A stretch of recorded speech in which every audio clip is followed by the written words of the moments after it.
Assalamualaikum warahmatullahi wabarakatuh. Assalamualaikum warahmatullahi wabarakatuh. Alhamdulillah, tidak pernah berhenti lisan kita memuji dan memuja Allah. Sebagai seorang muslim kita sangat yakin dua susunan kata ini Alhamdulillah adalah kalimat syukur dan berterima kasih kepada Sang Pencipta Allah Subhanahu wa taala yang dengannya segala kebutuhan kita untuk roda kehidupan di muka bumi ini akan dipenuhi dan juga puncaknya kita akan dapat balasan masuk surga dengan derajat yang tinggi di akhirat sana nanti. Oleh karena itu jadilah orang muslim yang selalu membasahi lidah dan bibirnya dengan dua susunan kata ini Alhamdulillah. Selanjutnya kita panjatkan salam hormat kita kepada utusan Allah Nabi besar Muhammad sallallahu alaihi wa alihi wasallam, sebagaimana Allah telah perintahkan kita untuk mengucapkan salam hormat tersebut. Dan tentunya berharap agar Allah memberikan apa yang telah dijanjikan kepada kita. Dengan satu kali salam hormat kepada manusia terbaik ini akan dibalas dengan 10 rahmat. Dan rahmat Allah meliputi pengampunan dosa, peninggian derajat, pemenuhan kebutuhan dan solusi dari permasalahan-permasalahan hidup kita. Baik Bapak Ibu sekalian, kita akan lanjutkan pada buku kita amalan-amalan yang menyebabkan tertolaknya azab Allah Ta'ala. Kembali kita ingatkan karena kemarin selama haji kita sempat libur sementara. Amalan-amalan yang dimaksudkan di sini adalah amalan-amalan yang telah diperintahkan oleh Allah dan Rasul dalam syariat Allah. Jadi tidak masuk dalamnya amalan-amalan yang dibuat-buat. Jadi harus semuanya punya rujukan jelas, panduan wahyu, Al-Quran dan Sunnah. Barulah bisa Bapak Ibu mendapatkan apa yang dijanjikan dari pahala-pahala yang besar dari setiap amal. Juga akan menjadi penyebab tertolaknya siksa Allah.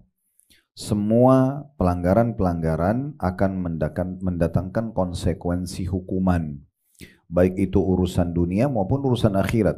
Kalau kita sedang kerja di sebuah kantor, kita melakukan pelanggaran, berarti kita harus tahu ada konsekuensi hukuman yang sangat mengancam kita.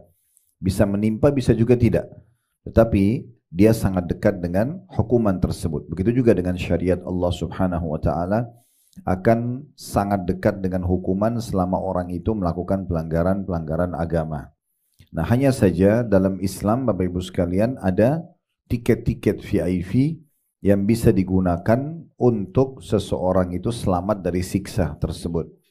Yang pertama taubat tentunya nasuha kepada Allah Subhanahu wa taala.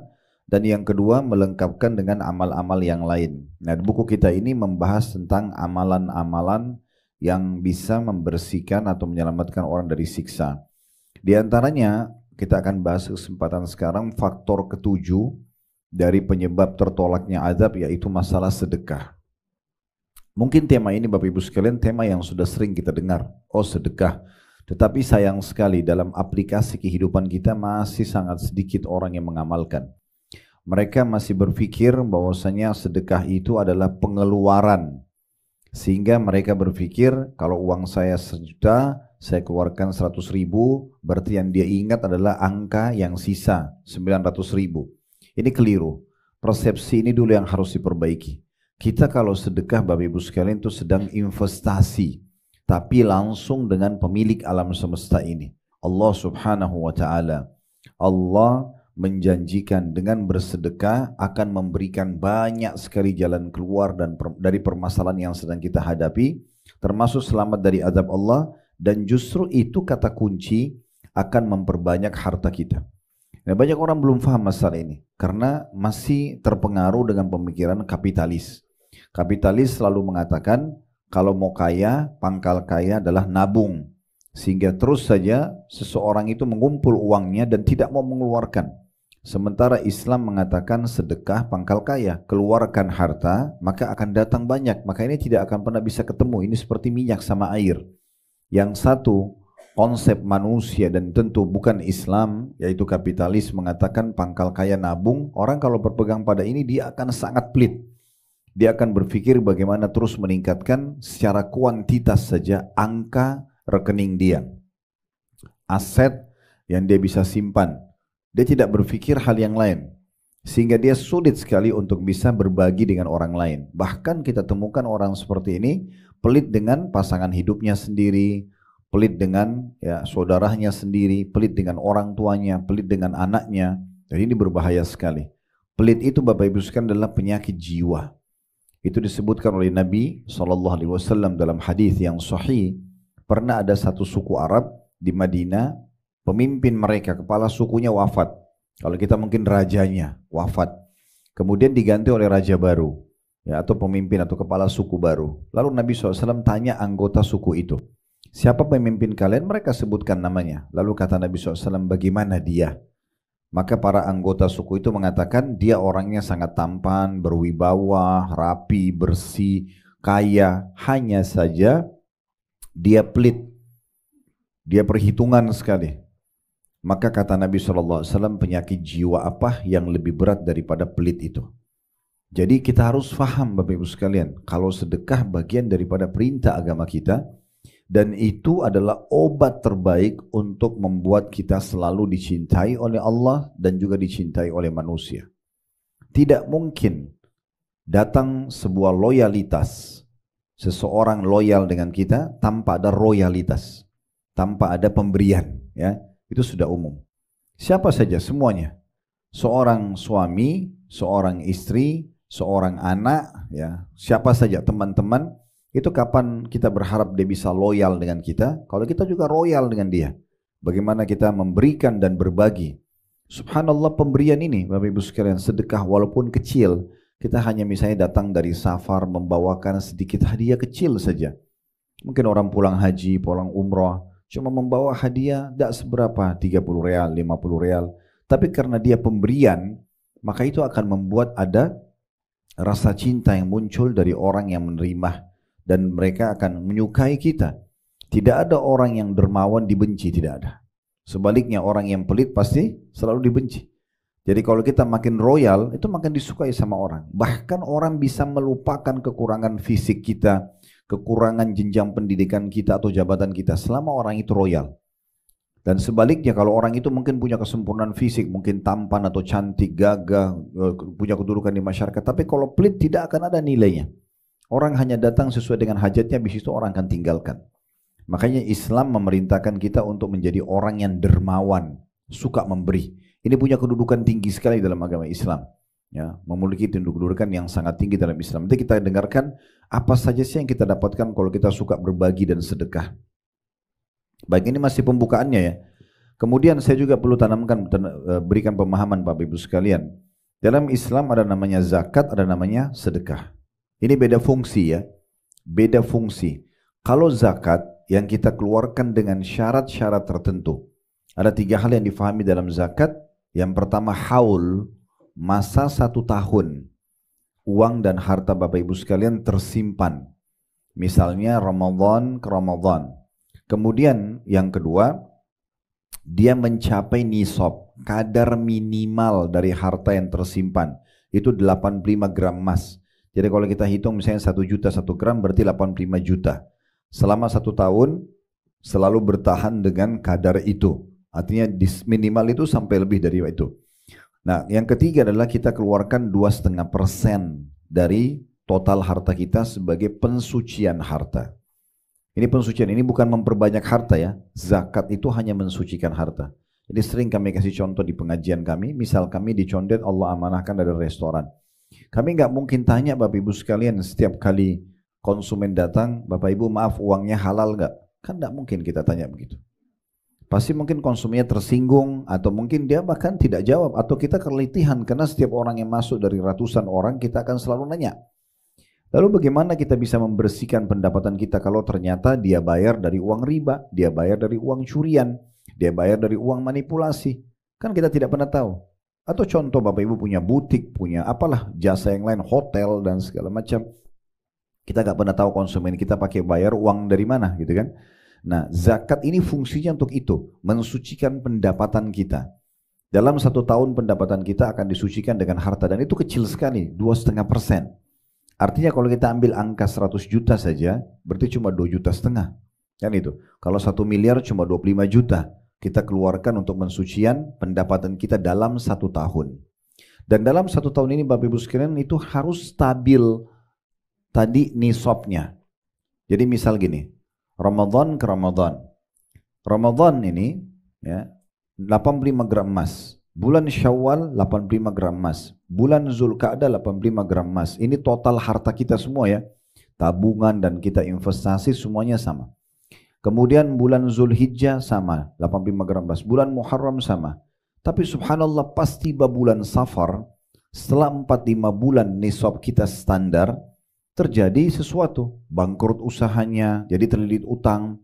Dia investasi di satu perusahaan, bangkrut perusahaan itu.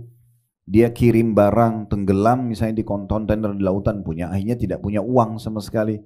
Berarti pada saat itu, di bulan itu ternyata nisab dia, kadar seluruh hartanya di bawah 85 gram emas. Di bulan kelima atau bulan keenam ya, setelah bulan 1 sampai bulan keempat itu stabil, 85 gram emas ke atas. Di sini dia kena sesuatu yang membuat tidak bisa mencapai nisab 85 gram emas. Di saat itu Bapak Ibu sekalian, dalam buku fikih dijelaskan, nisabnya batal. Nisabnya batal. Kapan dia mulai lagi? Jadi yang 4 bulan itu dianggap batal. Kapan dia mulai lagi? Kalau sudah stabil lagi 85 gram emas. Misalnya bulan ke-7 ternyata dia untung lagi, dia dapat lagi pendapatan, terus naik lagi 85 gram emas. Mulai itu dihitung bulan purnama. Bulan pertamanya sampai 12 bulan ke depan. Kalau 12 bulan ke depan dia stabil, baru keluar 2,5%. Jadi zakat itu ringan sekali. Makanya sangat unik kalau ada orang selalu membahas masalah zakat itu kayak sesuatu yang rumit, kayak sesuatu yang berat bagi dia. Padahal sebenarnya itu kebaikan buat dia untuk mensucikan hartanya yang dia dapatkan dalam 1 tahun. Itu pun harus stabil tadi nisabnya, kadar minimalnya 85 gram emas dan persentasenya kecil sekali. Nah kalau sedekah Bapak Ibu sekalian, ini tidak ada 3 syarat tadi. Tidak ada 1 tahun masa haul, tidak ada kadar minimal 85 gram emas, tidak ada juga persentase 2,5%. Ibu dan bapak dianjurkan bersedekah setiap hari, dan sedekah lebih umum, bisa pakaian, bisa makanan, bisa rumah, bisa uang, bisa apa saja.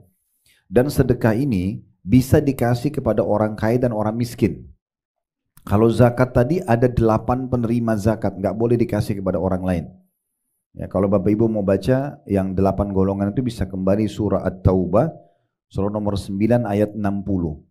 Coba dibuka dulu, ya, jadi bisa dijadikan rujukan. Jadi Bapak Ibu kalau punya zakat hanya boleh ke golongan-golongan ini saja. Ya.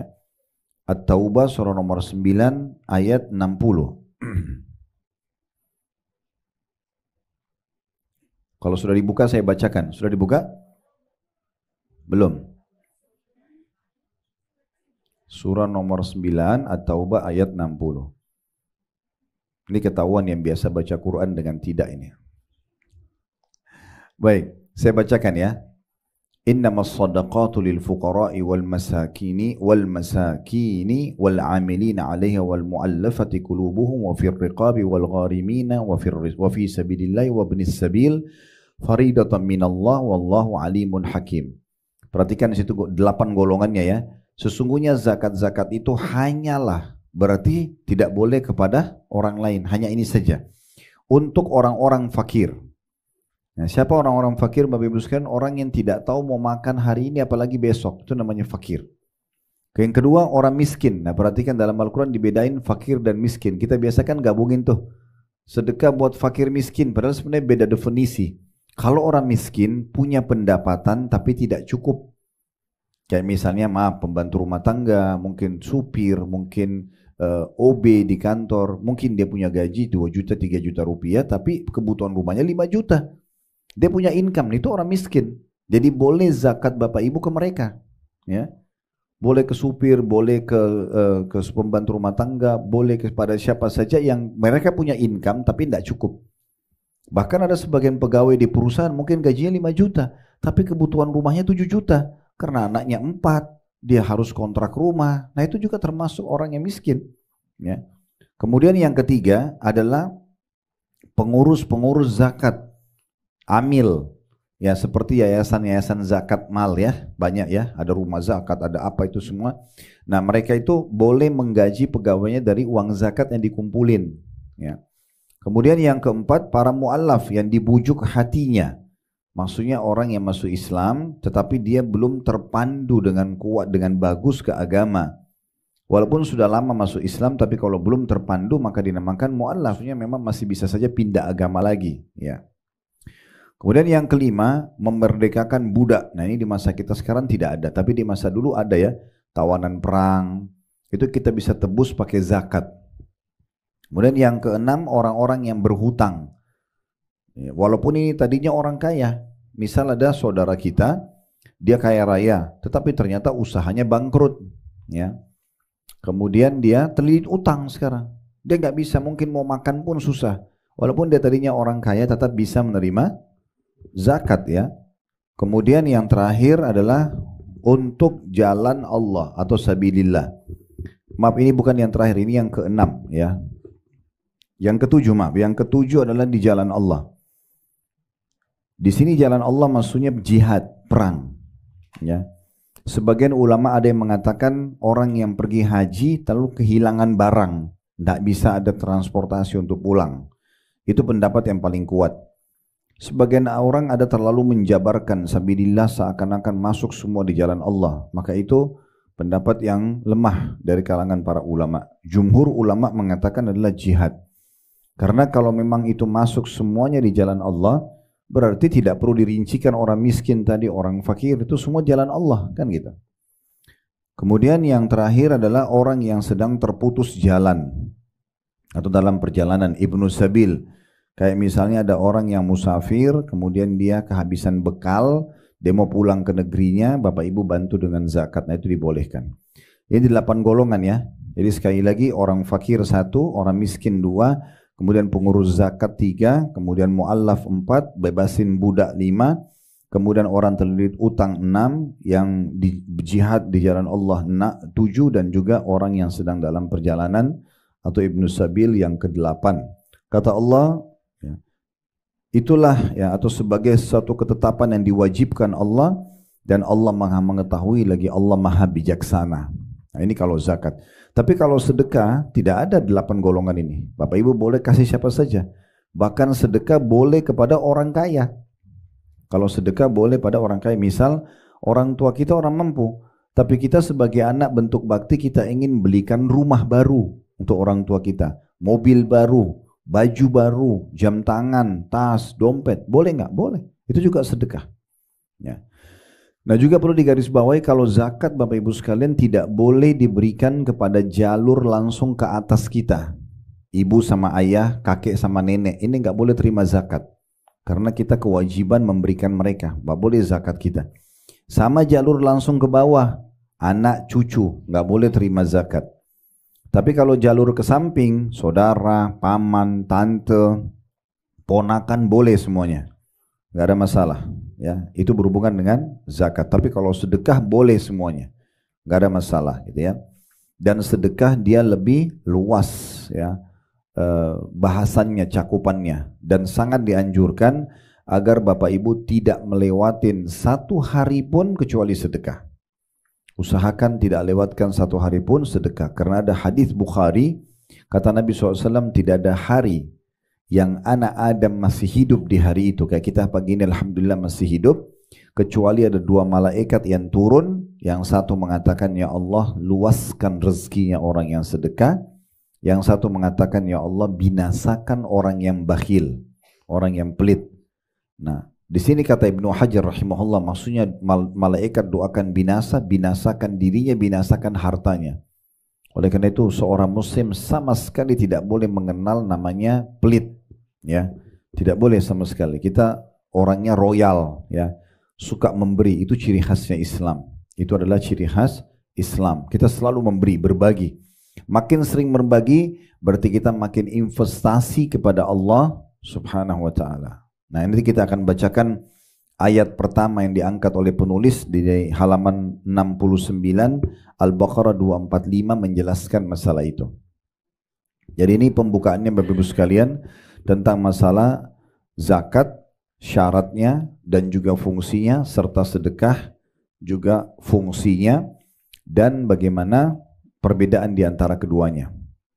Baik, saya akan bacakan dulu apa yang ditulis oleh penulis tentunya di halaman 68 ya, faktor ketujuh yang bisa menyelamatkan dari azab Allah.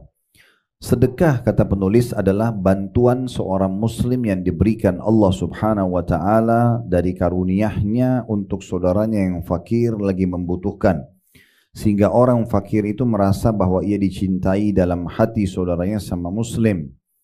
Sedekah dalam Al-Quran dan Sunnah terkadang disebutkan dengan makna zakat wajib dan terkadang disebutkan dengan makna sedekah yang bersifat sunnah. Jika sedekah itu diiringkan dengan sholat, maka itu adalah zakat wajib. Adapun selainnya maka dijelaskan oleh pengertian yang lalu. Karena itu Allah Subhanahu wa taala menganjurkan bersedekah dan menyebutkan sebagai pinjaman. Baik, sampai sini saya jelaskan dulu.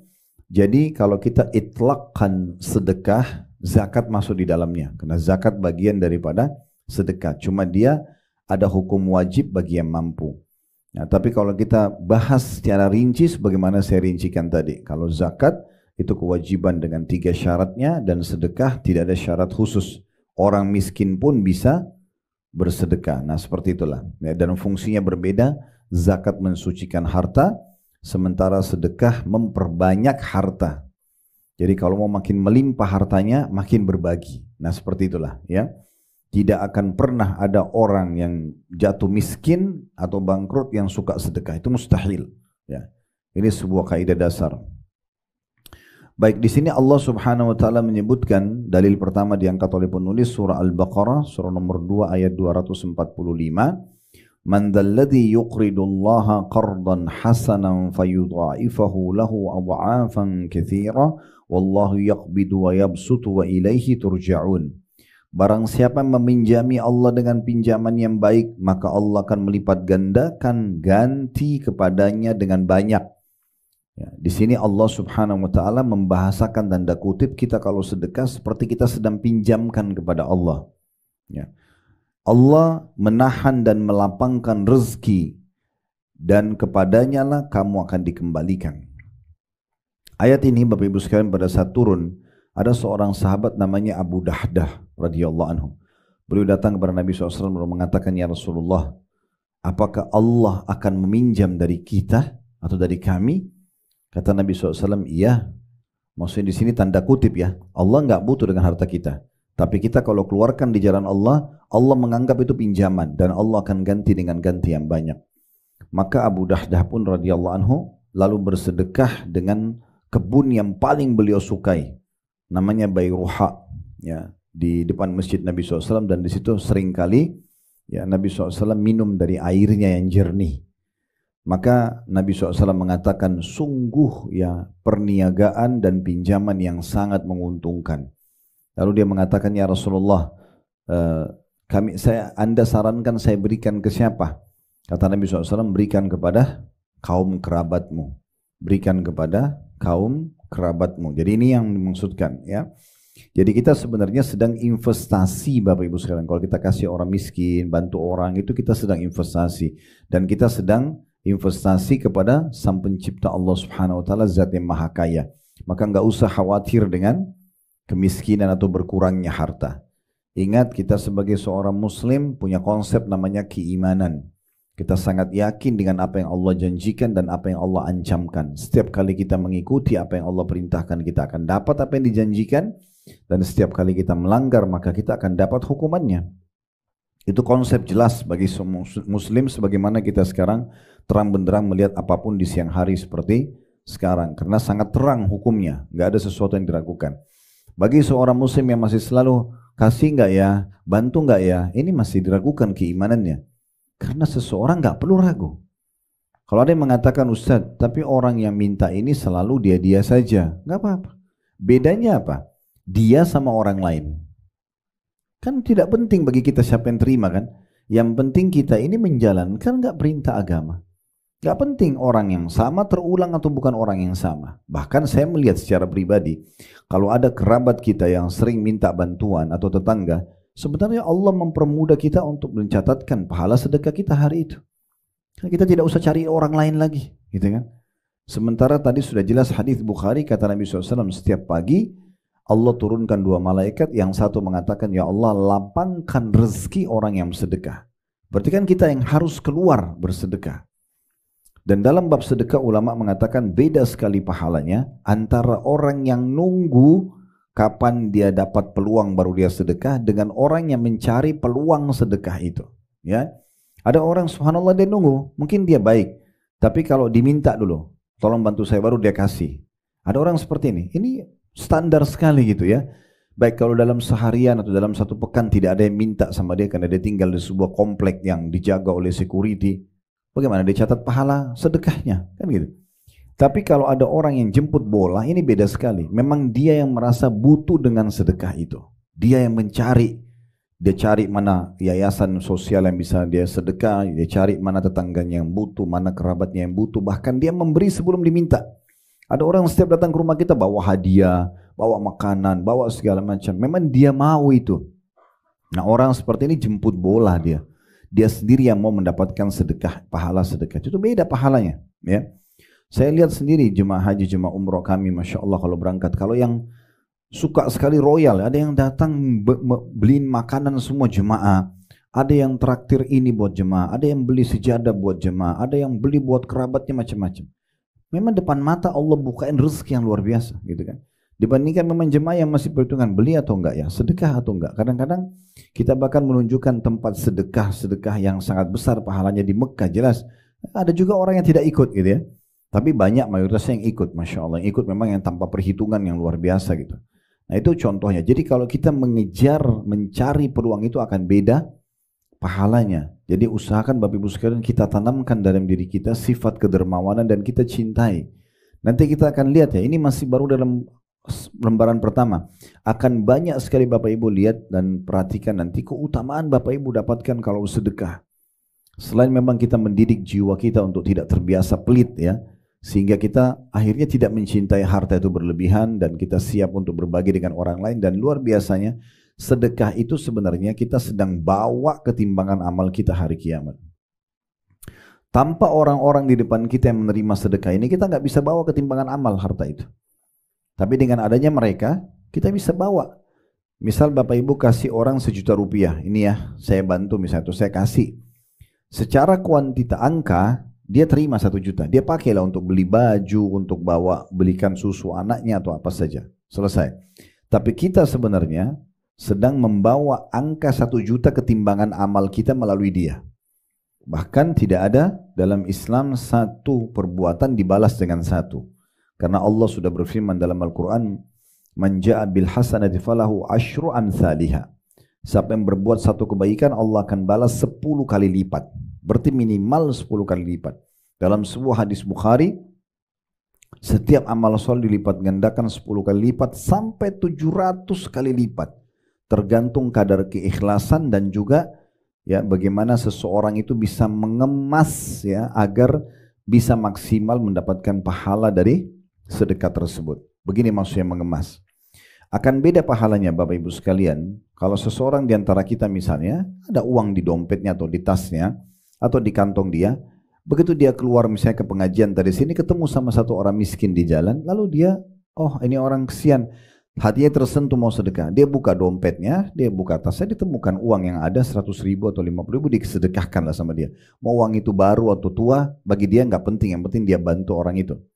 Beda sekali dengan orang yang sebelum keluar rumah, memang dia niat, saya mau kasih sedekah untuk orang yang saya temukan di jalan. Dia matanya kiri kanan nyari mana orang yang butuh, dan dia sudah siapkan uang 100.000 yang baru, yang belum disentuh oleh tangan-tangan yang banyak, itu untuk sedekah di jalan Allah.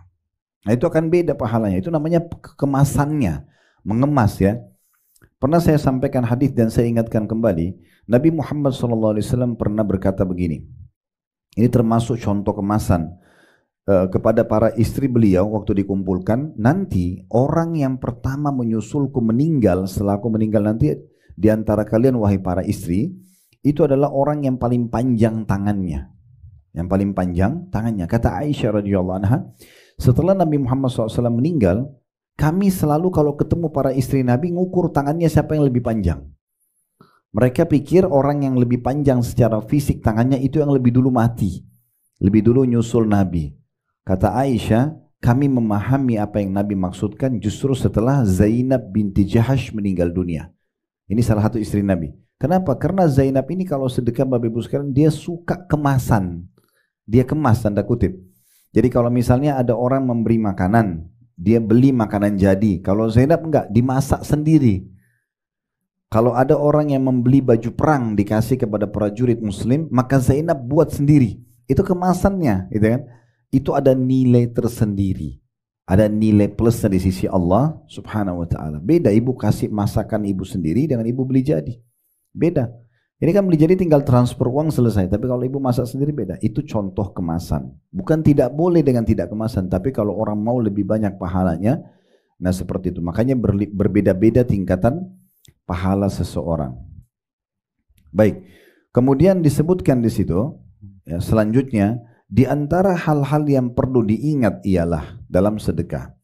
Kata penulis, diharamkan menyebut-nyebut pemberian dan menyakiti perasaan orang yang menerima. Ini bahaya pertama yang bisa mengancam hilangnya pahala. Kamu kan sudah sering saya bantu. Nah gitu, bahasa nyebut-nyebut sama orang, ya. Atau dia bilang menyakiti perasaan. Kamu tidak tahu diri lah, apalah bahasa-bahasa begitu. Itu nggak boleh. Pahala ibu akan hilang. Ya, itu Allah sebutkan dalam surah Al-Baqarah ayat 264. Ya ayyuhalladzina amanu la tubtilu sadaqatikum bil manni wal adza.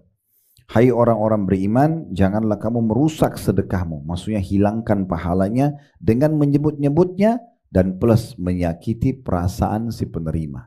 Nggak boleh, ya.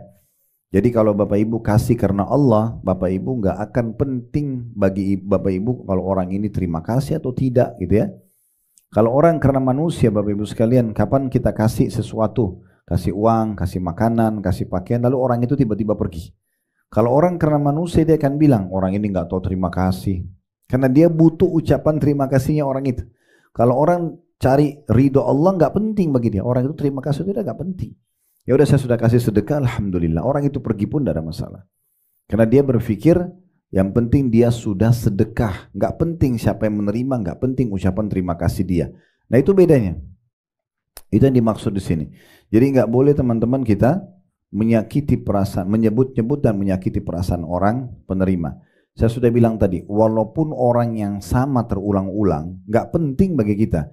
Nggak usah lihat siapa yang menerima, tapi bagaimana peluang kita bisa sedekah, yang nilai sedekah kita akan dibawa di timbangan amal hari kiamat. Itu yang penting.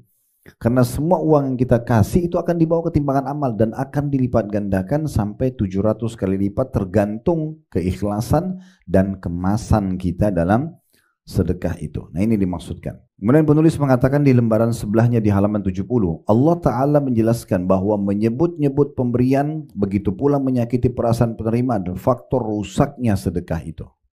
Gak akan dikasih, gak akan dapat pahala. Baik, di sini ada sedikit pengecualian untuk orang tua kepada anak. Pernah gak kita dengar misalnya ada anak yang kurang bakti sama orang tuanya, lalu orang tuanya bilang, "Nak, kan ibu sama ayah sudah besarkan kamu." Sebut-sebut gak itu?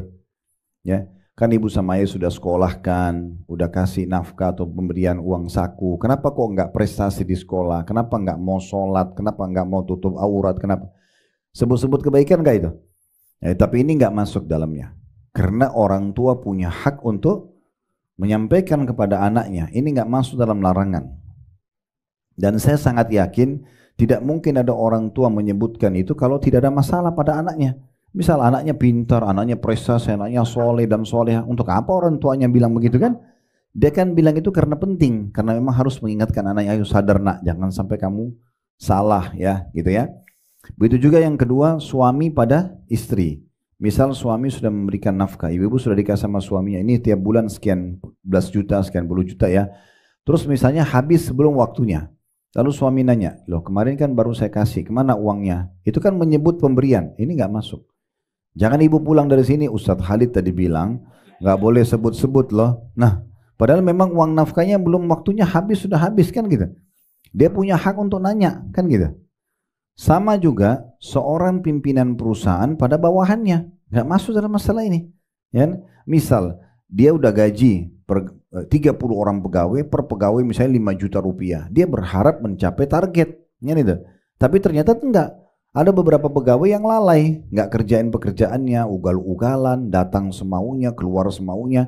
Dia langsung mengatakan, kok bisa saya sudah kasih gaji sekian, saya sudah siapin fasilitas kantor, kok kenapa kalian tidak prestasi? Ini nggak masuk, karena dia sedang menuntut haknya.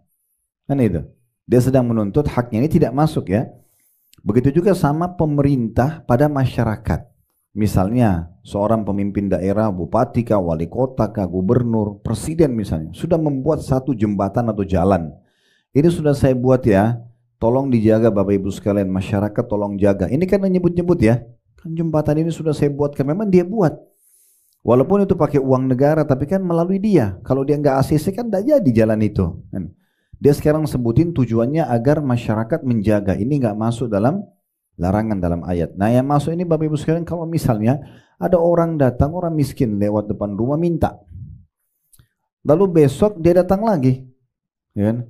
Lewat lagi orang ini dengan orang yang sama. Mungkin terus ibu dan bapak bilang, kan kemarin sudah saya kasih kamu, ngapain minta-minta lagi? Itu nggak boleh. Nggak ada urusan sama kita itu. Mau dia atau orang lain bedanya apa? Kan gitu. Yang penting kita bisa sedekah. Justru kalau orang yang sama, kita jadikan dia sebagai kantong pahala kita. Tanya, kamu tinggal di mana? Kita telusuri lebih jauh. Itu lebih bagus lagi kemasannya. Cari tahu di mana dia tinggal. Mungkin ibu itu anaknya lagi sakit. Mungkin anaknya lagi tidak sekolah. Mungkin rumahnya lagi rusak. Kita perbaikin rumahnya. Anaknya masukin ke pesantren. Kita kasih santunan bulanan misalnya beras. Itu lebih bagus. Supaya dia berhenti minta-minta. Gitu kan? Atau kita kasih pekerjaan. Misalnya diikutkan kursus gitu kan. Kayak kami di yayasan buat program sekarang, buat ibu-ibu itu kita buatin program menjahit. Keterampilan menjahit. Orang-orang yang biasa minta-minta, dikumpulin, didata dulu, dipastikan benar datanya semua, baru dikasih kursus pelatihan. Nanti setelah mereka bisa, dikasih modal mesin jahit, mereka bekerja. Bapak-bapaknya kalau nggak salah kita buatin program untuk latihan cukur. Nanti mereka bisa buka itu ya. Ini akan mengurangi orang-orang yang minta-minta. Bukan justru kita marah-marahin mereka karena mereka tidak tahu harus kemana. Kan gitu. Kadang-kadang ada orang bilang, kamu kan masih sehat, kenapa nggak kerja? Dia mungkin sudah coba kerja. Bukankah banyak sekarang sarjana melamar ditolak? Belum tentu. Kira-kira Bapak Ibu sekalian, kalau keadaannya seperti kita secara ekonomi, masih mau minta-minta? Coba renungi sekarang. Kalau keadaannya seperti kita, udah punya pendapatan, udah punya kendaraan, masih mau minta-minta, malu kan? Nggak mungkin. Pasti orang ini minta karena ada sebab. Dia karena butuh, kan gitu. Itu normal kok manusiawi kan gitu. Jadi nggak perlu kita masuk ke alam kenapa dia minta. Yang penting tugas kita adalah memberi di saat itu. Dan tidak penting bagi kita siapa yang menerima, tapi bagaimana peluang sedekah yang kita dapatkan. Nah ini poin yang perlu digarisbawahi. Baik, selanjutnya kata penulis yang diingatkan juga demikian pula dianjurkan agar bersedekah secara sembunyi-sembunyi selama memang Bapak Ibu bisa sembunyi. Kayak misal contoh, Bapak Ibu lagi ada dapat WA, cuma Bapak Ibu yang buka sendiri dari yayasan tertentu atau lagi nonton di Facebook atau di Instagram, di media sekarang, tiba-tiba terlintas ada bantuan buat Palestina, ada bantuan buat yayasan apa, ada masjid lagi dibangun, ada apalah pesantren. Lalu Bapak Ibu klik, oke, donasi, bantu, kirim. Itu kan antara Bapak Ibu sama Allah sama mereka. Bahkan kita bisa sembunyikan nama kita.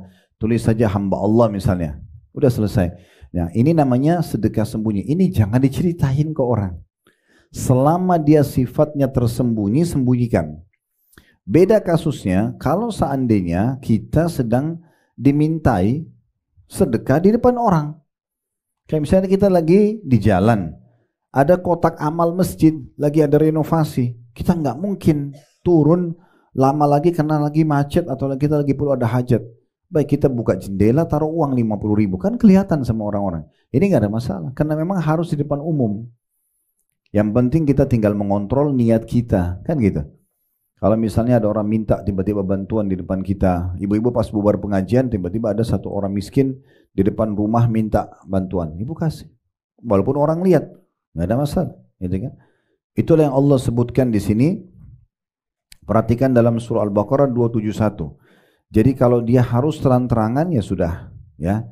Yang penting kita tinggal kontrol hati kita. Tapi kalau dia sudah terlanjur tersembunyi, jangan diekspos. Nah, Allah bilang di Al-Baqarah 271, "In tubdus shadaqati fa ni'mahi, wa in tukhfuha wa tu'tuhal fuqara'a fa huwa khairul lakum." Jika kamu menampakkan sedekahmu, apa boleh buat depan orang? Kotak amal lagi ada, kita lagi dimintai depan orang. Oke, kata Allah itu baik. Gak ada masalah, gak ada larangan. Jangan Bapak Ibu karena dimintain depan orang, saya kalau kasih nanti saya riya. Itu juga dari syaitan, supaya kita tidak sedekah, kan gitu. Dan Allah mengatakan, dan jika kamu menyembunyikannya terlanjur tidak ada yang tahu, maka kepada orang-orang fakir, dan jika kamu menyembunyikannya dan memberikannya kepada orang-orang fakir, maka itu lebih baik bagimu menyembunyikannya. Kalau iman tidak ada yang tahu, sebagaimana sudah kami kasih contoh tadi. Lalu kata penulis, bersedekah secara sembunyi-sembunyi adalah faktor yang mendapatkan naungan dari Allah pada hari kiamat nanti. Pada hari kiamat nanti. Di antaranya sabda Nabi SAW yang menjelaskan masalah itu. Di situ di halaman 70 paling bawah ya. Rasulullah SAW bersabda, sab'atun yudhilluhumullah fi dhillihi yawma la dhilla illa dhilluh. Titik-titik, warajulun tasaddaqa bisadaqatin fa akhfa hatta la ta'lama shimaluhu ma tunfiku yaminu. Ada 7 golongan yang akan dinaungi oleh Allah dalam naungannya pada hari yang tiada naungan kecuali naungan darinya. Maksudnya nanti di mahsyar, pada saat manusia kepanasan semuanya, ada orang yang tenggelam dengan keringatnya sendiri sampai mata kakinya, ada yang sampai lututnya, ada yang sampai perut, ada yang kata Nabi SAW tenggelam sampai ke mulutnya. Segantung kadar dosanya sendiri ya. Tapi ada orang yang tidak kena panas matahari sehingga tidak keringatan di saat itu. Ada 7 golongan. Salah satunya, salah satunya adalah seseorang yang bersedekah dengan sembunyi-sembunyi hingga tangan kanannya tidak mengetahui apa yang diberikan oleh tangan kirinya. Hadis ini diriwayatkan oleh Bukhari nomor 6806 dan Muslim 1031. Ada footnote nomor 21 di bawah ya, menjelaskan tentang periwayatan hadis ini. Jadi dari hadis ini kita lihat Bapak Ibu sekalian, kalau kita sembunyikan, di sini di bahasa kiasan Nabi SAW, tangan kanan keluarkan, tangan kiri tidak tahu. Kan tangan kanan, tangan kiri, dua-duanya berdekatan. Tapi ini bahasa kiasan. Agar kita faham, kalau tangan kiri saja tidak tahu, bagaimana orang lain. Nah gitu. Kalau kita sudah kita bisa sembunyikan, sembunyikan. Dan jangan diberitahukan kepada orang lain. Bapak Ibu perlu garis bawah ya, kapan Bapak Ibu ikhlas karena Allah dan mengerjakan tanpa ada yang tahu, sholat malamnya Bapak Ibu sekalian, sedekahnya atau apa saja, ibadah-ibadah yang lain, setelah Bapak Ibu meninggal, Allah akan bongkar untuk menjadi pelajaran bagi orang lain sekaligus buat tambahan pahala buat Bapak Ibu sekalian. Banyak sekali kisah orang-orang soleh sebelum kita, Allah bongkar perbuatan-perbuatan baik mereka setelah mereka meninggal, bukan mereka yang bongkar. Allah bongkar untuk jadi pelajaran dan contoh bagi orang lain. Berapa banyak kisah sedekahnya Abu Bakar, Utsman bin Affan, Abdurrahman bin Auf, Talha bin Ubaidillah, Sa'ad bin Ubadah, dan sahabat-sahabat Nabi yang lain terbuka setelah mereka meninggal.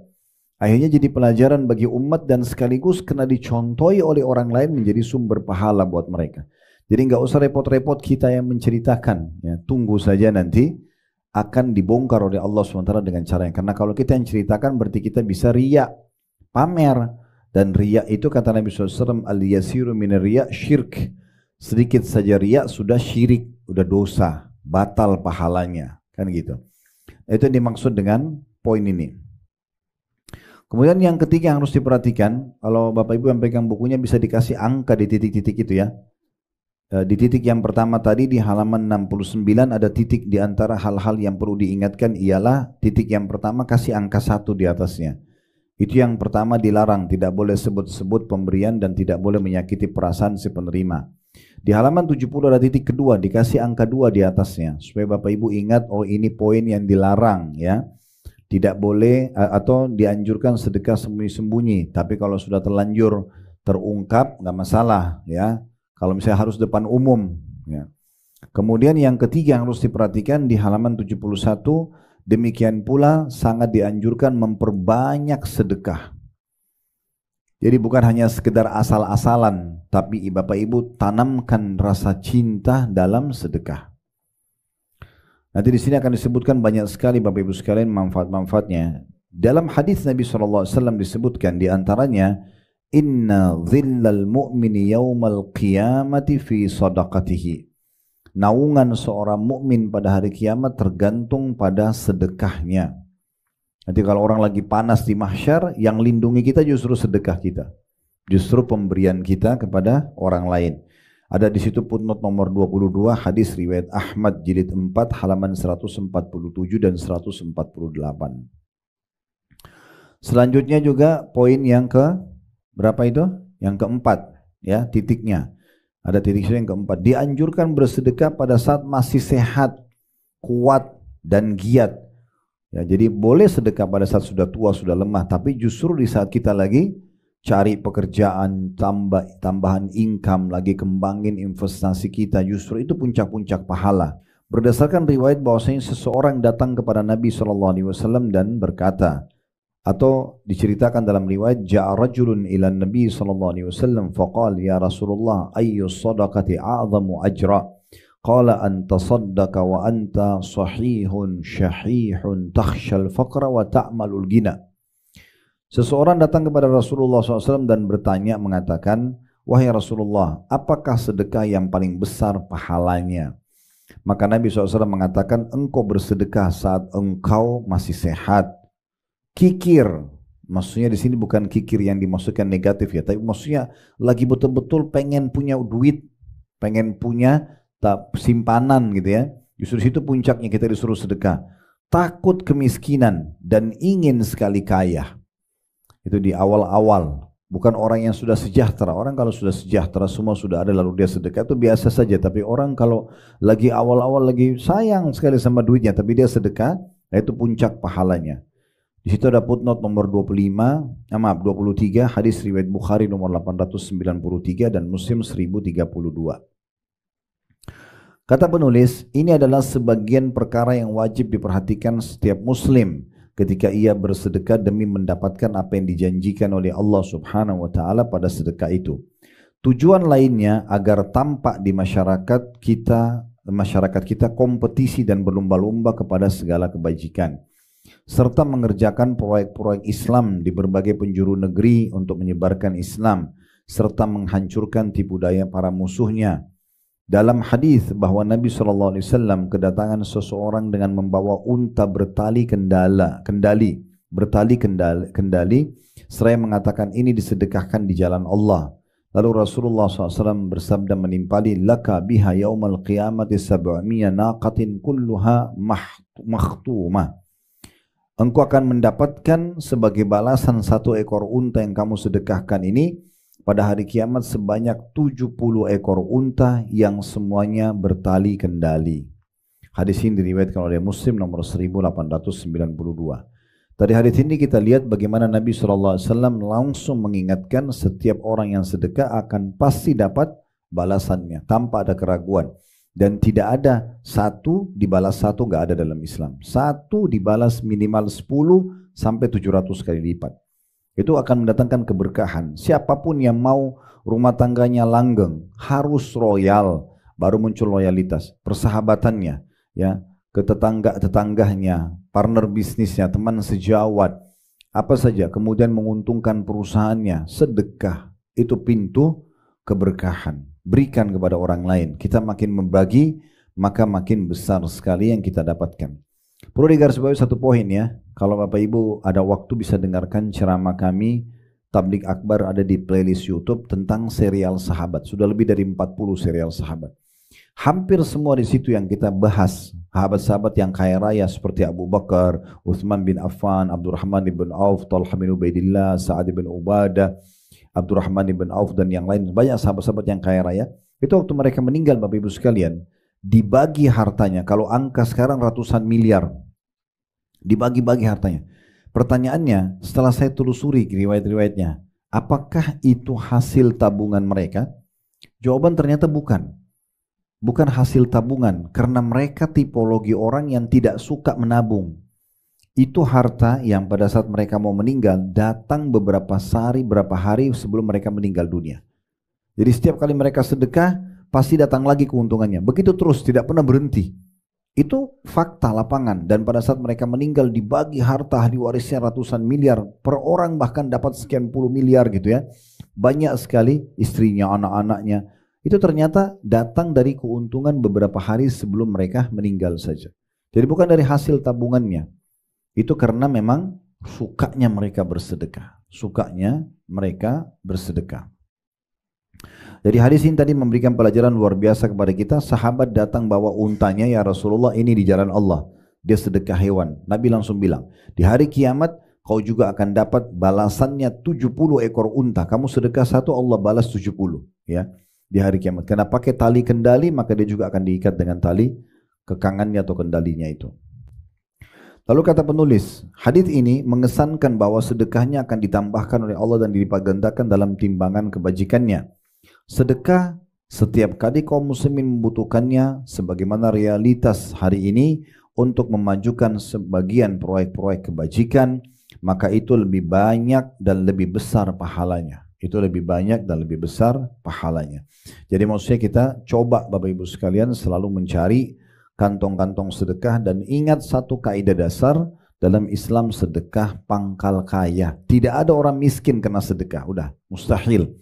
Karena Allah sudah menjanjikan akan membukakan pintu-pintu rezeki. Ya, tadi sudah kita bacakan di awal-awal tadi ya, di halaman 69 Al-Baqarah 245. Siapakah yang mau meminjamkan kepada Allah dengan pinjaman yang baik, maka Allah akan balas dengan lipatan-kelipatan yang banyak. Jadi kalau mau tahu investasi yang paling bagus, sebenarnya bukan perusahaan-perusahaan besar yang ada di Tamrin atau di pusat kota Jakarta kita. Tapi benarnya adalah orang-orang miskin di sebelah kita, tetangga-tetangga itu, kasih ke mereka, itu investasi terbaik. Allah akan bukakan pintu rezeki. Coba pakai resep ini. Ini resep sederhana yang akan memberikan kepada kita peluang untuk bisa investasi kepada Sang Pencipta Allah Subhanahu wa Ta'ala. Di dunia Bapak Ibu sekalian kita akan dapatkan cinta manusia karena dengan suka memberi pasti disukai oleh manusia, dan di akhirat kita akan dapat balasan yang sangat besar. Nah, sebentar lagi akan disebutkan faedah-faedah sedekah di dunia dan juga di akhirat. Baik, saya akan bacakan di halaman 73 bagian paling bawah ya. Di antara faedah-faedah yang bisa didapatkan kalau seseorang itu sedekah baik di dunia maupun di akhirat. Pertama, dia akan memadamkan murka Rabb yang kepadanya kita berlindung dan berdoa dengan merendahkan diri kepadanya agar mengangkatnya dari kita disebabkan kemaksiatan yang kita lakukan. Jadi maksudnya sedekah itu otomatis akan memeredamkan murkahnya Allah. Ya, kalau misalnya ada orang merasa dia berbuat dosa sama Allah, selain dia taubat untuk segera menyelamatkan diri dari siksa Allah, segera sedekah. Taubat diikuti dengan sedekah, taubat diikuti dengan sedekah. Nah, seperti itulah ya.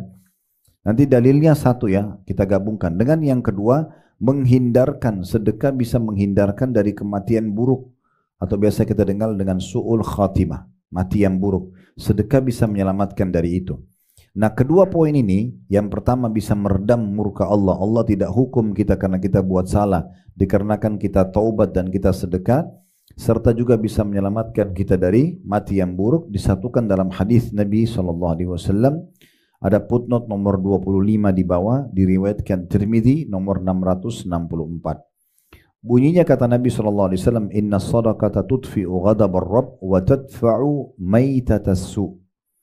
Sesungguhnya sedekah itu akan memadamkan murka Rabb dan menolak kematian buruk.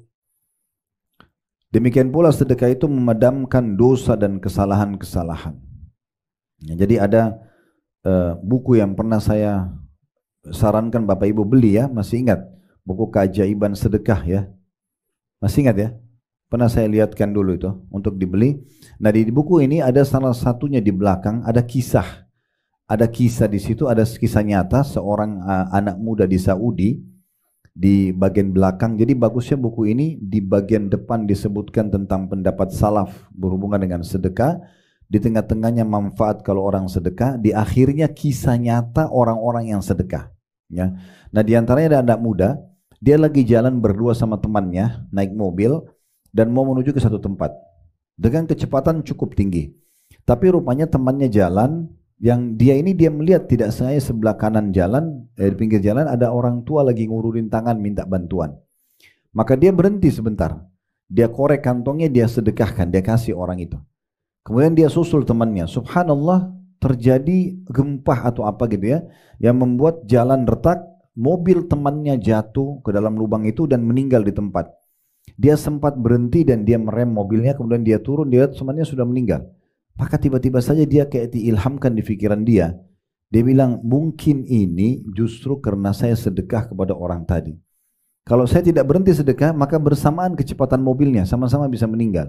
Mungkin ini dia bilangnya, dalam kisah itu disebutkan, dia bilang inilah makna hadis Nabi. Orang ini bilang dalam dirinya sendiri, Inilah makna hadis Nabi kalau sedekah bisa menjauhkan orang dari mati yang buruk, mati tiba-tiba, gitu kan? Nah seperti itu. Itu diantaranya. Begitu juga dalam hadis Muadz bin Jabal radhiyallahu anhu berkata atau berbunyi, kata Nabi SAW, "Was-sadaqatu tudfi'ul khatiyah kama yudfi'un ma'ul nar." Sedekah itu akan memadamkan kesalahan sebagaimana air memadamkan api. Diriwayatkan oleh Tirmidzi nomor 2616. Ketiga, sebagai atau sedekah adalah faktor rezeki, kemenangan dan ditutupi kesalahan. Ini yang faedah ketiga yang Bapak Ibu bisa dapat kalau orang sedekah, ya. Jadi yang ketiga adalah sedekah adalah faktor rezeki, sebab datangnya rezeki yang banyak, kemenangan kalau kita sedang ada permasalahan, dan juga ditutupi aib-aib atau kesalahan kita. Kita semua membutuhkan hal itu, kata penulis, sebagaimana disebutkan dalam hadis, "Aktsirus shadaqata fis sirri wal alaniyati turzaku wa tunsaru wa tujbaru." Mohon maaf. Terjemahannya, ini kata Nabi SAW, bukan perkataan saya, wahyu. Dan pasti benar, kata Nabi SAW, perbanyaklah sedekah. Bukan hanya sedekah, cintai dia, merasa kayak ingin dan butuh dengan sedekah. Perbanyak sedekah, dengan sembunyi-sembunyi ataupun terang-terangan. Maka pasti kalian akan diberi rezeki, ini manfaat. Kemudian yang kedua, diberikan pertolongan atau kemenangan. Dan yang ketiga, ditutupin kesalahan ataupun aib-aib kalian. Ada footnote nomor 27 diriwayatkan oleh Ibnu Majah. Yang keempat yang Bapak Ibu bisa dapatkan, menghalangi sedekah akan menghilangkan kenikmatan dan menghancurkan negeri-negeri yang makmur. Maksudnya justru kalau kita tidak mau sedekah, kita pelit, apalagi kita sampai menghalangi orang lain untuk bersedekah, itu malah penyebab murka Allah.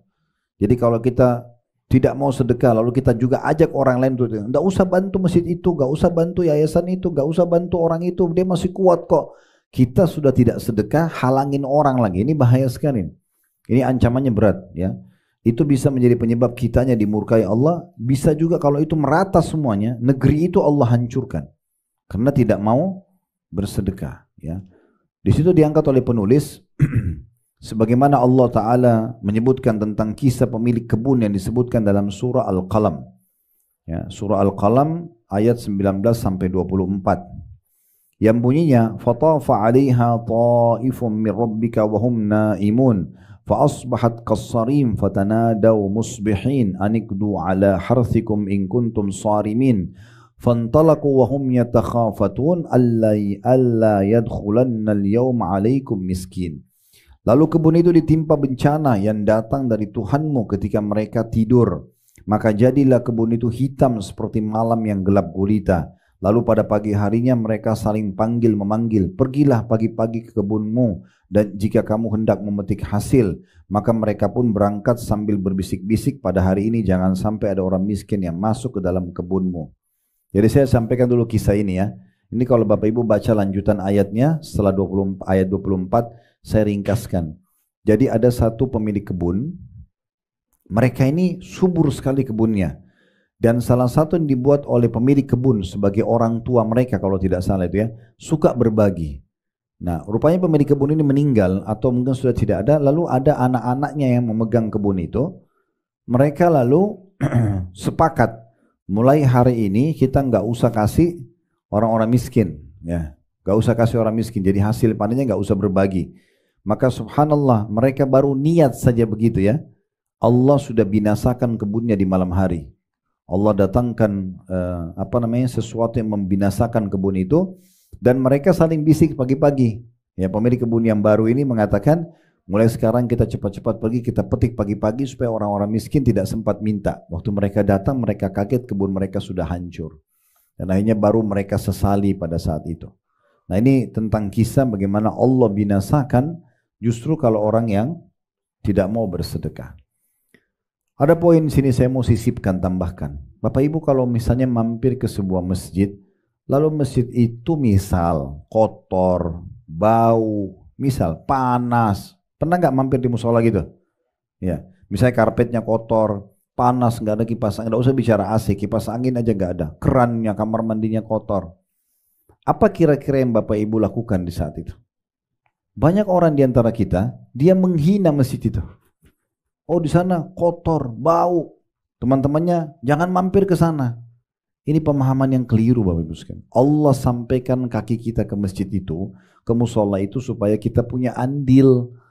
Ya, kenapa kita justru enggak diraih sebagai peluang pahala? Gantiin karpetnya, laundrykan, cuci, panggil orang, marbotnya panggil, suruh beli sikat, beli sabun, atau kita ganti karpet baru, pasangin AC, cat yang baru. Kenapa kita enggak perbaiki kamar mandinya? Bayangkan berapa banyak pahala kita dapatkan hanya dengan keluarkan uang untuk perbaikan begitu saja. Berapa sih perbaikan keran yang rusak? Berapa sih perbaikan klosetnya misalnya atau mungkin habis anggaplah 30 juta, 100 juta misalnya. Karena Allah kasih kita uang. Berarti kan kita punya peluang dan semenjak itu kita dapat pahalanya. Kenapa justru kita sudah tidak sedekah, larang orang lain? Jangan ke sana masjidnya kotor. Jangan ke sana masjidnya bau. Kira-kira Bapak Ibu sekalian, kita kasih rasionalnya. Kalau misalnya ada tamu datang ke rumah kita, kebetulan rumah kita ada bau atau kotor misalnya. Lalu orang itu pulang lalu dia bilang, oh jangan ke rumahnya ibu itu lagi bau misalnya. Tersinggung nggak?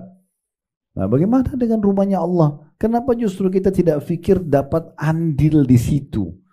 Selalu titip pesan begitu teman-teman sekalian. Saya punya teman dekat dulu dari Riyadh, beliau doktor juga. Satu waktu kami masuk ke pedalaman Irian. Betul-betul masuk ke pedalaman naik ke kapal kecil. Ya. Misalnya orang sana bilang lombot atau apa, kapal kayu kecil. Masuk ke pedalaman tidak ada lampu bahkan. Gitu. Sana ada beberapa muslim tinggalnya di rumah-rumah kayu gitu. Begitu kami tidur di atas rumah kayu, di bawahnya kali air gitu. Terus dia tiba-tiba ngomong gini, dan saya ingat terus kata-katanya itu. Dia bilang, ya Ustadz Khalid, Allah sudah sampaikan, dia kebetulan memang panggil saya Ustadz, bukan saya mau dipanggil Ustadz ya. Dia bilang begitu pada satu kisah. Ya Ustadz Khalid, kita sudah sampai ke sini. Masa kita nggak dapat pesan dari Allah, kenapa kaki kita sampai ke sini? Kita ini akan ditanya sama Allah, kamu sudah saya sampaikan kaki kamu ke pedalaman Iran ini, apa andilmu? Kau buat apa di situ? Kenapa kita tidak pikir itu? Terus saya diskusi sama dia itu tengah malam sebelum subuh. Kami kebetulan bangun terus langsung saya bilang, ya kira-kira kita buat apa? Oke, kita siapin dai, kita kirim dai ke sini. Nanti kita coba kasih bantuan apa untuk bangun masjid buat mereka. Kita sekolahkan anak-anaknya, kirim ke pesantren di Jawa. Banyak ide-ide yang muncul di saat itu. Supaya kita punya andil. Bukan justru kita cuma cerita, oh saya pernah dapat pendalaman sana, oh terpencil sekali, terbelakang lah, apalah. Untuk apa? Manfaatnya apa ceritain keburukan itu? Nggak ada manfaatnya. Harus kita pikir sisi positifnya, oh saya bisa dapat pahala dengan cara begini dan begitu. Nah seperti itu, Bapak Ibu ketemu sama satu orang miskin, berarti ada pesan dari Allah, ini orang miskin dipertemukan, harusnya jangan lagi buat dia miskin, semampu kita. Kalau perlu kita sendiri aja yang raih pahala dari dia, kan gitu. Cari tahu tentang alam bawah. Anak-anak yang banyak nangis minta-minta nyanyi-nyanyi di lampu merah. Kenapa dibiarkan? Kenapa nggak tanya? Kirim orang. Anak ini tinggal di mana? Siapa orang tuanya? Mungkin dia bisa disekolahin. Mana Bapak Ibu tahu? Mungkin anak itu yang tadinya nyanyi-nyanyi di jalan, Bapak Ibu masukin pesantren bisa jadi hafid Quran. Mungkin jadi imam masjid. Mungkin jadi seorang ulama. Satu waktu bukan mustahil. Kan gitu. Kenapa kita nggak berpikir itu? Kenapa cuma bilang, oh kasihan ya kasih uang 1.000 rupiah. Manfaatnya kecil sekali. Kenapa nggak tangkap pesan ilahi di situ? Masjid yang kotor tadi, orang miskin ini, ibu janda yang itu, kenapa nggak dijadikan sebagai kantong pahala kita? Ini yang dimaksudkan. Jadi kita tangkap pesan Allah di situ, Bapak Ibu sekalian. Berapa banyak orang yang Allah bukakan pintu-pintu kebaikan justru karena dia menyadari poin-poin seperti ini. Yang terakhir diangkat oleh penulis, yang kelima yang bisa didapatkan faidah. Ini cuma sebagian kecil faidahnya ya. Itu adalah sedekah adalah obat paling mujarab untuk semua penyakit. Semua penyakit, sakit apapun. Mau cepat sembuh, nomor 2 obat, nomor 1 sedekah. Itu kata Nabi SAW. Perhatikan hadisnya. Kata Nabi SAW, Dawu mardhakum bis sadaqah. Sembuhkan orang sakit di antara kalian dengan sedekah. Ini hadis sahih. Ya. Disebutkan dalam Sahihul Jami' nomor 3353.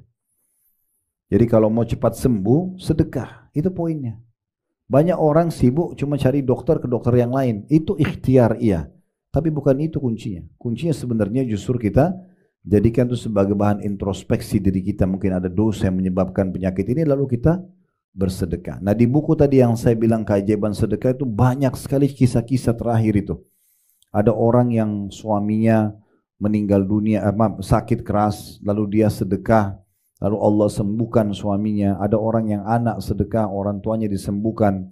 Ya, ada banyak kasus-kasus. Ada orang yang kena penyakit kanker yang sudah tidak bisa sembuh. Ada pengobatan kemo terakhir dan itu bisa membawa dia pada ajal, meninggal.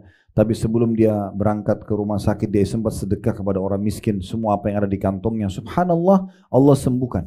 Tapi kalau ada orang yang jemput bola, ini beda sekali. Memang dia yang merasa butuh dengan sedekah itu. Dia yang mencari. Dia cari mana yayasan sosial yang bisa dia sedekah. Dia cari mana tetangganya yang butuh, mana kerabatnya yang butuh. Bahkan dia memberi sebelum diminta. Ada orang setiap datang ke rumah kita bawa hadiah, bawa makanan, bawa segala macam. Memang dia mau itu. Nah orang seperti ini jemput bola dia. Dia sendiri yang mau mendapatkan sedekah, pahala sedekah. Itu beda pahalanya. Ya. Saya lihat sendiri jemaah haji, jemaah umroh kami, Masya Allah kalau berangkat. Kalau yang suka sekali royal, ada yang datang beliin makanan semua jemaah. Ada yang traktir ini buat jemaah. Ada yang beli sejadah buat jemaah. Ada yang beli buat kerabatnya macam-macam. Memang depan mata Allah bukain rezeki yang luar biasa. Gitu kan. Dibandingkan memang jemaah yang masih perhitungan beli atau enggak ya, sedekah atau enggak. Kadang-kadang kita bahkan menunjukkan tempat sedekah yang sangat besar pahalanya di Mekah, jelas. Ada juga orang yang tidak ikut gitu ya. Tapi banyak mayoritasnya yang ikut, Masya Allah. Yang ikut memang yang tanpa perhitungan yang luar biasa gitu. Nah itu contohnya. Jadi kalau kita mencari peluang itu akan beda pahalanya. Jadi usahakan Bapak Ibu sekalian kita tanamkan dalam diri kita sifat kedermawanan dan kita cintai.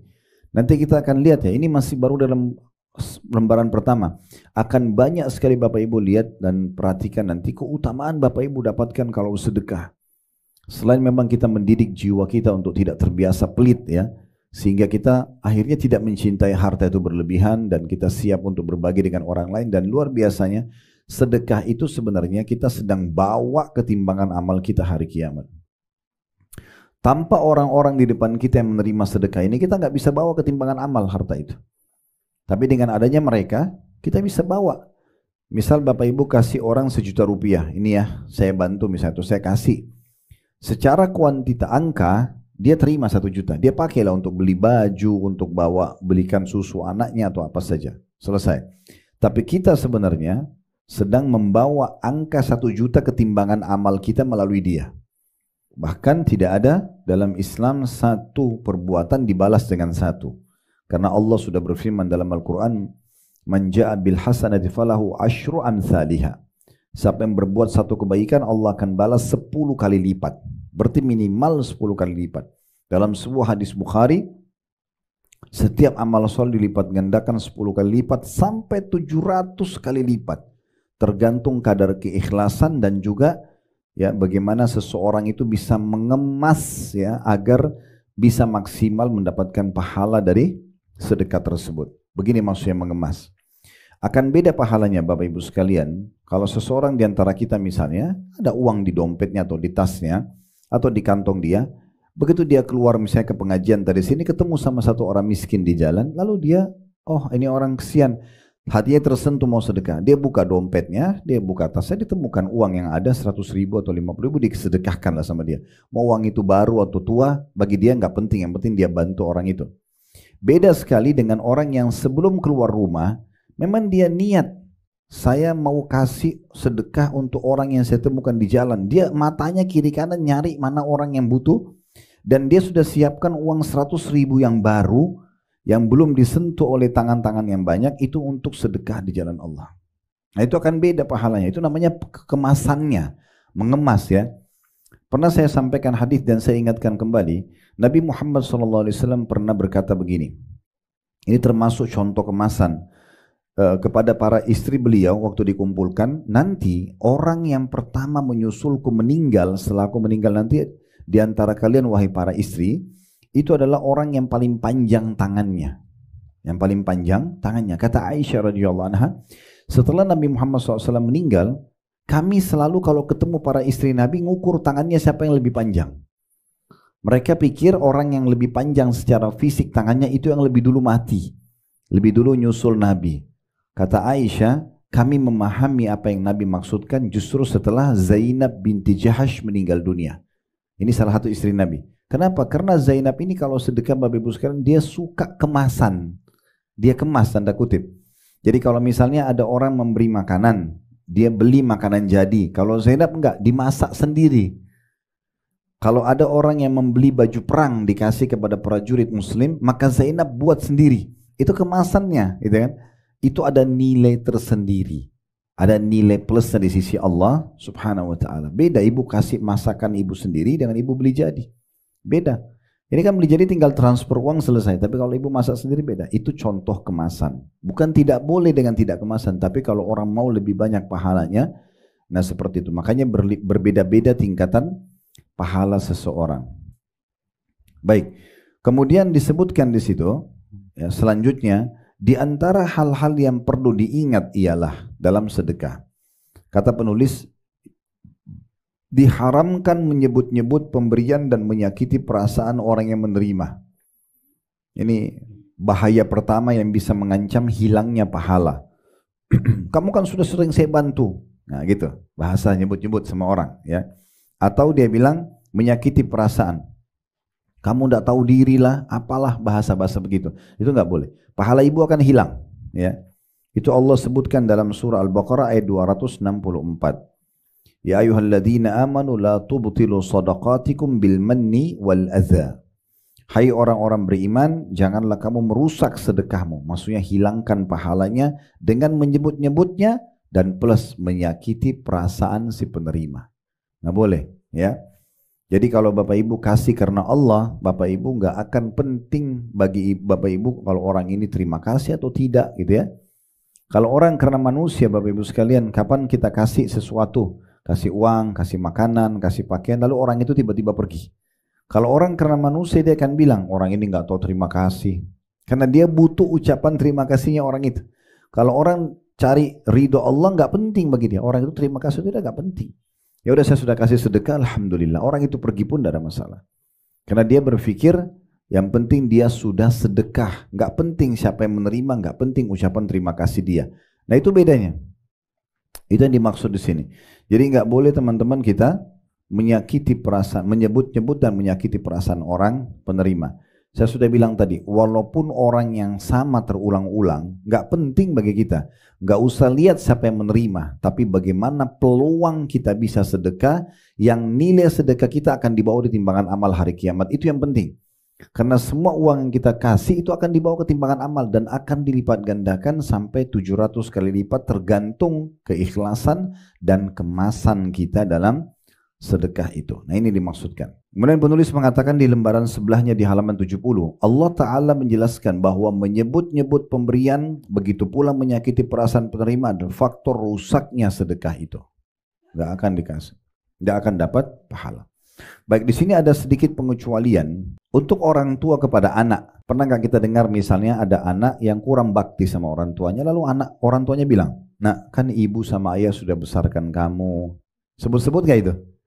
Ya, kan ibu sama ayah sudah sekolahkan, udah kasih nafkah atau pemberian uang saku. Kenapa kok nggak prestasi di sekolah? Kenapa nggak mau sholat? Kenapa nggak mau tutup aurat? Kenapa? Sebut-sebut kebaikan nggak itu? Ya, tapi ini nggak masuk dalamnya. Karena orang tua punya hak untuk menyampaikan kepada anaknya. Ini nggak masuk dalam larangan. Dan saya sangat yakin tidak mungkin ada orang tua menyebutkan itu kalau tidak ada masalah pada anaknya. Misal anaknya pintar, anaknya prestasi, anaknya soleh dan soleh. Untuk apa orang tuanya bilang begitu kan? Dia kan bilang itu karena penting. Karena memang harus mengingatkan anaknya, ayo sadar nak, jangan sampai kamu salah ya, gitu ya. Begitu juga yang kedua, suami pada istri. Misal suami sudah memberikan nafkah, ibu-ibu sudah dikasih sama suaminya, ini tiap bulan sekian belas juta, sekian puluh juta ya. Terus misalnya habis sebelum waktunya. Lalu suami nanya, loh kemarin kan baru saya kasih, kemana uangnya? Itu kan menyebut pemberian, ini nggak masuk. Jangan ibu pulang dari sini, Ustadz Khalid tadi bilang, nggak boleh sebut-sebut loh. Nah, padahal memang uang nafkahnya belum waktunya habis, sudah habis kan gitu. Dia punya hak untuk nanya, kan gitu. Sama juga seorang pimpinan perusahaan pada bawahannya, nggak masuk dalam masalah ini. Ya, misal dia udah gaji 30 orang pegawai, per pegawai misalnya 5 juta rupiah. Dia berharap mencapai target, ya gitu. Tapi ternyata enggak. Ada beberapa pegawai yang lalai, nggak kerjain pekerjaannya, ugal-ugalan, datang semaunya, keluar semaunya. Dia langsung mengatakan, kok bisa saya sudah kasih gaji sekian, saya sudah siapin fasilitas kantor, kok kenapa kalian tidak prestasi? Ini nggak masuk, karena dia sedang menuntut haknya. Kan itu. Dia sedang menuntut haknya, ini tidak masuk ya. Begitu juga sama pemerintah pada masyarakat. Dan spontanitas. Dokter pun tidak masuk di akal mereka. Secara medis ini nggak mungkin bisa sembuh. Tapi sembuh dengan sedekah. Jadi sabda Nabi SAW tidak mungkin salah. Ya. Salah satu hal yang harus kita tanamkan juga Bapak Ibu sekalian adalah ciri khasnya Abu Bakar radhiyallahu anhu. Abu Bakar itu pengikut Nabi yang tidak pernah ada keraguan tentang apa yang Allah dan Rasulnya janjikan. Makanya kata Abdullah bin Mas'ud radhiyallahu anhu, sahabat Nabi yang lain, kami tidak ada bedanya sama Abu Bakar dari sisi ibadah, kayak sholat, misalnya kayak puasa, jihad, sama saja. Karena Abu Bakar sholat, kami sholat, Abu Bakar puasa, kami puasa, sedekah, Abu Bakar jihad, kami jihad. Tetapi kami tidak bisa sama dengan Abu Bakar dari sisi keyakinan. Apa yang Allah dan Rasulnya sudah bilang A, ya A, benar pasti benar. Salah, tidak ada keraguan dalam masalah itu. Nah, seperti itulah kurang lebih kita ingin tanamkan dalam diri kita tentang masalah apa yang disampaikan pada tema kita ini. Tentang kebenaran orang sedekah termasuk bisa sembuh dari penyakit dengan bersedekah. Kemudian sebagai penutup kata penulis, betapa butuhnya kita semua kepada faedah-faedah ini. Baik anak-anak maupun orang dewasa, pemimpin maupun bawahan. Terutama memberikan sedekah kepada orang-orang yang membutuhkannya untuk membeli apa tanda kutip senjata yang bisa menolak tipu daya musuh dari negeri mereka seperti minoritas muslim di berbagai penjuru dunia ini. Ya. Baik, sebagai penutup saya tambahkan Bapak Ibu sekalian, kembali saya bacakan di halaman 6-nya ya, buku tentang keajaiban sedekah. Ini pernah kita bacakan, tapi saya ingatkan kembali perkataan-perkataan yang saya tidak pernah jenuh dalam membacanya. Di antaranya Umar bin Khattab berkata radhiyallahu anhu, sesungguhnya amal itu saling berbangga-bangga diri. Sholat, jihad, haji, semua bangga-bangga diri. Lalu sedekah berkata, saya adalah yang paling baik di antara kalian. Ini kata Umar. Kemudian Abdul Aziz bin Umair rahimahullah berkata, sholat itu akan menyampaikan dirimu setengah perjalanan. Puasa menyampaikan dirimu kepada pintu sang Raja Allah subhanahu wa ta'ala. Sedangkan sedekah menyampaikan dirimu ke hadapan Raja tersebut. Berarti seakan-akan dia ingin menyampaikan sedekah itu yang paling baik dari amal-amal ini semuanya. Ya, karena sebagian ulama bilang juga Bapak Ibu sekalian, orang kalau sudah biasa sedekah, hatinya mulia, itu maka lebih mudah menerima syariat Allah yang lainnya. Seperti sholat, seperti yang lainnya gitu kan. Karena memang itu sedekah itu membutuhkan jiwa yang besar. Sehingga kalau orang sudah bisa menerima dan dermawan, akan memudahkan untuk menerima syariat yang lainnya. Ibnu Abil Ja'ad rahimahullah berkata, sungguhnya sedekah itu benar-benar, percayalah kata beliau, akan menghilangkan 70 pintu keburukan. Banyak sekali bala ujian akan diangkat oleh Allah dan tidak jadi bahkan menimpa kita dengan kita bersedekah. Yahya bin Mu'adz rahimahullah berkata, tidaklah saya mengetahui satu biji dari amal soleh yang bisa mengimbangi gunung dunia seperti sedekah. Pahalanya sangat besar. Pahalanya sangat besar. Asy-Syu'bi berkata, rahimahullah, barang siapa yang tidak memperlihatkan bahwa dirinya lebih butuh kepada ganjaran sedekah daripada seorang fakir yang butuh kepada sedekah, maka dia telah membatalkan sedekahnya dan telah memukul wajahnya sendiri dengannya. Ini kaidah dasar ya. Jadi kata Syu'bi sekali lagi, siapa yang tidak memperlihatkan kepada Allah kalau dia lebih butuh dengan ganjaran sedekah daripada orang miskin yang butuh terhadap sedekah tersebut, maka dia seperti tidak bersedekah. Jadi kita harus tanamkan dalam diri kita, kita yang butuh, bukan orang miskin yang butuh. Perhatikan sifat sebagian orang-orang soleh yang lain. Al-Laits ibn Sa'ad rahimahullah berkata, barang siapa yang telah mengambil dariku suatu sedekah atau hadiah, maka hak dirinya atas diriku lebih besar daripada hak diriku atas dirinya. Kalau ada orang terima sedekahku, maka dia lebih pantas aku hormati. Jadi dia menanamkan dalam dirinya begitu. Dia merasa justru dia yang butuh kepada orang yang menerima sedekah. Siapa yang telah menerima sedekah dariku atau hadiah, maka hak dirinya atas diriku lebih besar daripada hak diriku atas dirinya. Karena dia telah menerima apa yang telah aku korbankan kepada Allah subhanahu wa ta'ala. Fudail bin Iyad lebih dalam lagi mengatakan begini rahimahullah. Ini seorang ulama tabi'in yang dulunya bekas perampok jalanan. Subhanallah, sadar taubat menjadi ulama muslimin. Lalu dia tidak ada buku tentang tazkiyatun nafs, pensucian jiwa, kecuali umumnya diangkat pendapat-pendapat beliau karena orangnya sangat luar biasa secara keimanan. Dia mengatakan pada orang-orang yang menerima sedekahnya, dia bilang begini, mereka, tunjuk orang-orang itu, telah membawa perbekalan-perbekalan kita menuju akhirat tanpa upah sedikit pun, hingga mereka meletakkannya di atas timbangan di hadapan Allah Subhanahu wa taala. Jadi orang miskin yang atau orang menerima hadiahnya, sedekahnya, dia mengatakan, lihat orang-orang itu membawa amal-amal kami ke timbangan amal tanpa diupah. Kenapa dia bilang tanpa diupah? Padahal dikasih uang kan. Sekarang Bapak Ibu tadi saya kasih contoh, kasih uang 1 juta rupiah sama orang. Orang itu habisin buat kebutuhan dia. Tapi kita tidak kehilangan 1 juta itu. Kita sedang membawa nilainya melalui dia ke timbangan amal kita. Maka begitu cara pandangnya Bapak Ibu sekalian, supaya jangan kita merasa rugi dengan memberi orang. Sebenarnya melalui dialah bisa dibawa ke timbangan amal itu. Maka kita sedang tidak rugi. Dia bilang, saya ulangi lagi, mereka, orang-orang itu membawa perbekalan-perbekalan kita menuju akhirat tanpa upah sedikit pun, hingga mereka meletakkannya di atas timbangan Allah hari kiamat. Sebagian ulama salaf bahkan melihat orang-orang miskin yang datang dan minta-minta, mereka tersenyum sambil mengatakan, selamat datang wahai orang-orang yang akan membawa amal-amal kami ke timbangan amal kami tanpa upah. Jadi mereka justru gembira kalau kedatangan orang miskin. Ini persepsi yang harus kita tanamkan. Jangan sebaliknya kita merasa rugi kalau kedatangan orang gitu ya. Dan yang terakhir ada perkataan yang menarik ya dari Ali radhiyallahu anhu. Sebenarnya ada 2 lagi, ada juga Abu Hatim ya.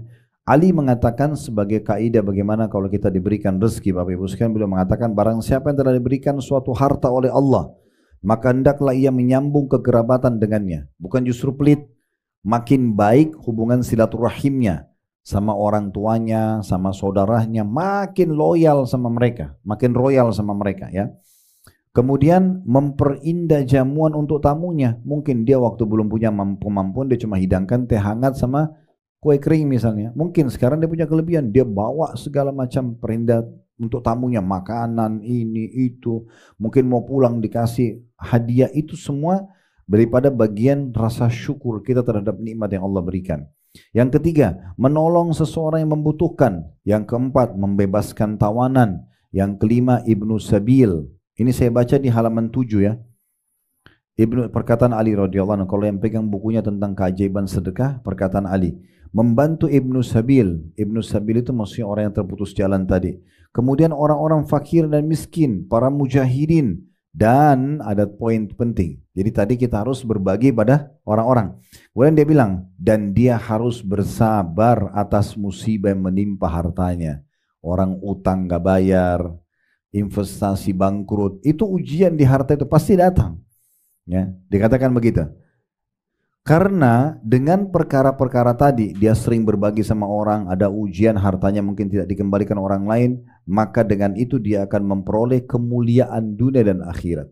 Ya, begitu ujiannya. Ya. Yang terakhir perkataan Abu Hatim rahimahullah.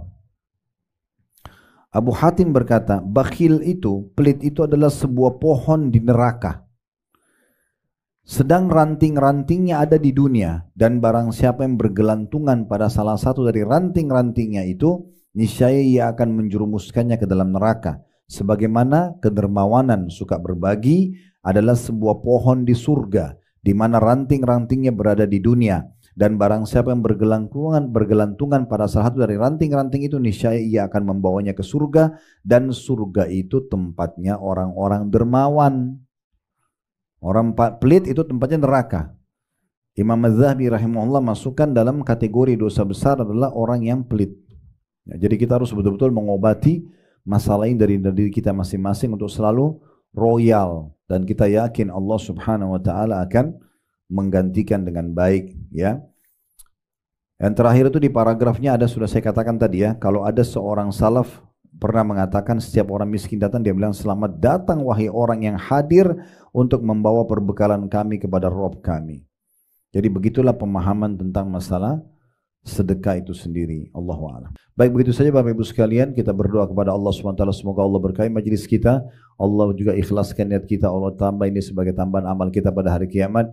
Jangan lupa selalu kita doakan agar negara kita menjadi negara yang aman, tentram, damai. Allah jaga persatuan, kesatuan dan kemerdekaan kita. Allah berikan hidayah para pemimpin menjalankan tugas dan amanah dengan baik.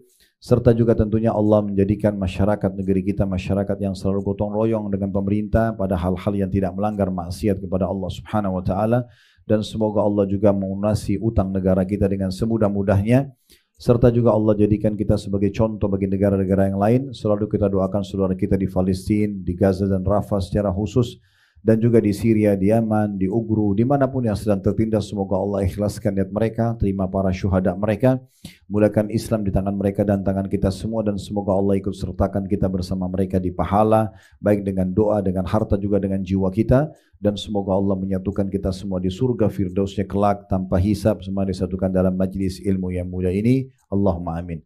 Ada benar dari Allah, pada salah dari saya mohon dimaafkan. Subhanakallahumma bihamdika, asyhadu an la ilaha illa anta astaghfiruka wa atubu ilaik. Wassalamualaikum warahmatullahi wabarakatuh.